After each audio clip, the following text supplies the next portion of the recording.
আসসালামু আলাইকুম, welcome to my YouTube channel and Facebook page. আপনারা সবাই কেমন আছেন? আল্লাহর রহমতে আমিও ভালো আছি। আজকে আমরা হালিম রান্না করব। তো প্রথমে আমরা হালিম মিক্স যেটা নিয়ে নিয়েছি, পেছনে ডেট সব কিছু লেখা আছে। তো এটা হলো মশলা এবং এটা হলো হালিমের আসল প্যাকেটটা। তো যেটা আসল প্যাকেট এটা আমরা এখানে ঢেলে নিলাম। দেখতে পাচ্ছেন এখানে হলো সব ধরনের ডাল, চাল এবং সব কিছু মিক্স করা আছে যা যা লাগে। তো এরপর এখানে আমরা গরম পানি দিয়ে অনবরত নেড়ে চেড়ে আমরা এটাকে মিক্স করে নিচ্ছি, নাহলে কিন্তু দলা পেকে যেতে পারে। তো ভালো করে আমরা মিক্স করে নেব। তো ওটা আমরা আধা ঘন্টার উপরে রেখে দিয়েছিলাম, আপনারা চাইলে আরও বেশিক্ষণ রেখে দিতে পারেন। তো এরপর এখানে আমরা একটি প্যানের ভিতর তেল দিয়ে আমরা পেঁয়াজগুলোকে হালকা ব্রাউন কালার করে ভেজে নিব।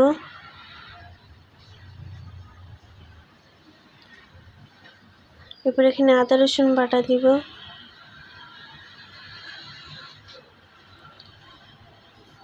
এরপর এখানে ধনিয়া বাটা দিব এবং গরম মশলা বাটা দিব, দিয়ে ভালো করে নেড়ে চেড়ে কষিয়ে নিব।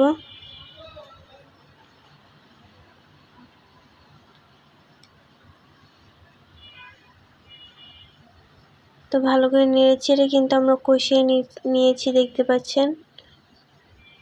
এরপর এখানে হলুদের গুঁড়া দিয়ে দিলাম, মরিচের গুঁড়া দিয়ে দিলাম এবং লবণ দিয়ে দিলাম পরিমাণ মতন। এবার এখানে একটু গরম পানি দিয়ে ভালো করে আমরা কষিয়ে নেব মশলাটাকে।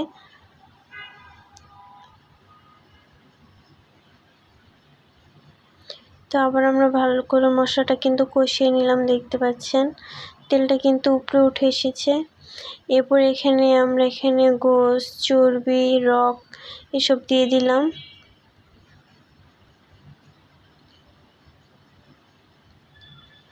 দিয়ে ভালো করে নেড়েছি, এটাকে আমরা ভালো করে কষিয়ে নেব।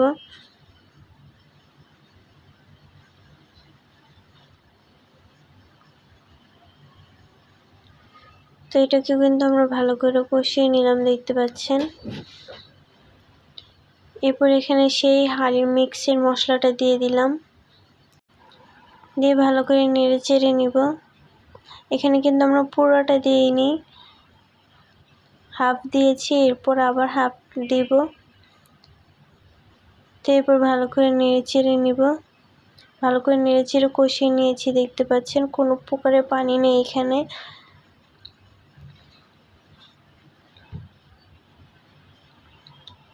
এবার এখানে আমরা পরিমাণ মতন পানি দিয়ে দিলাম, গরম পানি।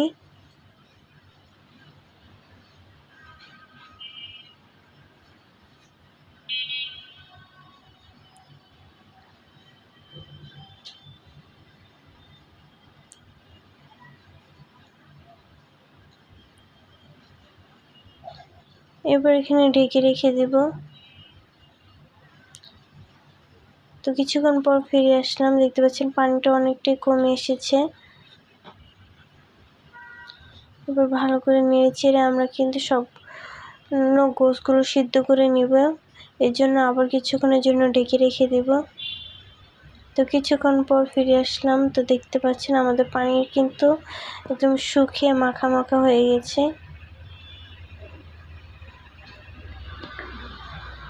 এরপর আবার ভালো করে নেড়ে চেড়ে আবার কিছুক্ষণের জন্য ঢেকে রেখে দেব। তো কিছুক্ষণ পর ফিরে আসলাম, তো দেখতে পাচ্ছেন পানি কিন্তু একেবারে শুকিয়ে গেছে এবং ওপরে কিন্তু তেলটাও ভেসে উঠেছে। এরপর যে ভালো করে নেড়ে চেড়ে নেব। নেড়ে চেড়ে নেওয়ার পর আমরা কিন্তু যেই হালিম মিক্সটা আমরা ভিজিয়ে রেখেছিলাম সেটা এখানে দিয়ে দিব। ভিজিয়ে নিলাম, এরপর আমরা কিন্তু ভালো করে নেড়ে চেড়ে নেব।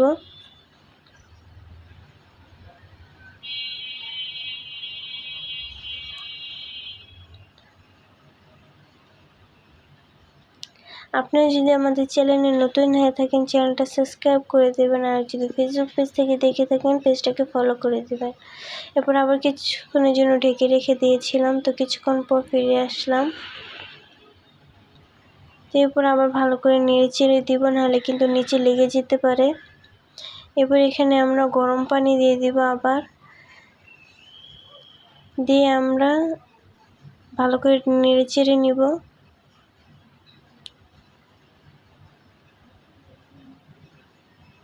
পরিমাণ মতন পানি দিয়ে দিলাম আমরা। প্রথমে মনে হয়েছে ওটা হয়ে যাবে, তো ভেবে নিলাম যে একটু কম হয়েছে। এরপর আবার আমরা দিয়ে দিলাম পানি কিছু পরিমাণে।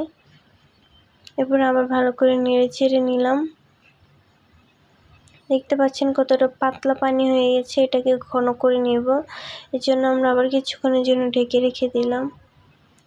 তো কিছুক্ষণ পর উঠে আমরা একটু নেড়ে চেড়ে নেব, নাহলে কিন্তু নিচে লেগে যেতে পারে, তাহলে কিন্তু খেতে ভালো হবে না।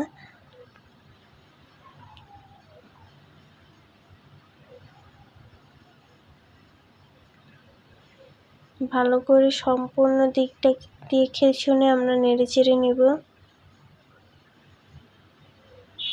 এভাবে কিন্তু একবার কুরবানির গরুর মাংস দিয়ে আপনারা হালিম রান্না করে খেয়ে দেখতে পারেন। তো দেখতে পাচ্ছেন অনেকটা কিন্তু পানি কমে এসেছে। আমরা আবার ভালো করে নেড়ে চেড়ে নেব। দেখতে পাচ্ছেন এখনো কিন্তু পাতলাই আছে, অতটা ঘন হয়নি।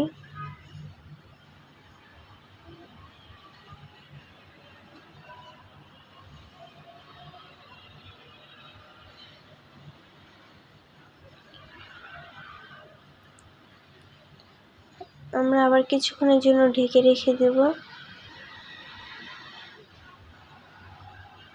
তো এরপর এটাকে বাগার দিব, সেজন্য আমরা এখানে আরেকটি চুলায় একটি প্যান বসিয়ে দিলাম। কিছু পরিমাণে তেল দিয়ে দিলাম। এরপর এখানে সেই মশলাটা দিয়ে দিলাম যেটা আমরা রেখে দিয়েছিলাম।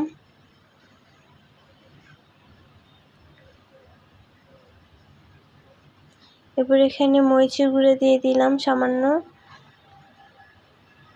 যদি আপনারা আরও ঝাল খেতে চান তাহলে কিন্তু এখানে আরও একটু ঝাল দিয়ে আপনারা অ্যাড করে নিতে পারেন। তো এরপর এখানে আমরা সেই বাগা দেওয়া মশলাগুলো এখানে দিয়ে দিব।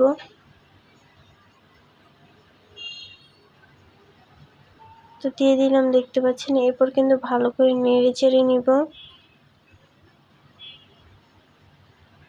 ভালো করে নেড়ে চেড়ে আবার কিছুক্ষণের জন্য ঢেকে রেখে দিয়েছিলাম। তো কিছুক্ষণ পর ফিরে আসলাম। তো দেখতে পাচ্ছেন এ পর্যায়ে কিন্তু আমাদের হালিমটা রান্না হয়ে গেছে। আপনাদেরকে পরিবেশন করে দেখাচ্ছি। তো এরপর এখানে ভালো টেস্ট আসার জন্য এখানে আমরা কিছু কাঁচামরিচ দিয়ে দিলাম, আদা কুচি দিয়ে দিলাম, ধনিয়া পাতা দিয়ে দিলাম। তো দেখতে পাচ্ছেন আমাদের হালিমটা কিন্তু একদম রেডি। আপনারা চাইলে কোরবানির গোশত দিয়ে এভাবে একবার হালিম রান্না করে খেয়ে দেখতে পারেন। তো সবাই ভালো থাকবেন। আল্লাহ হাফেজ।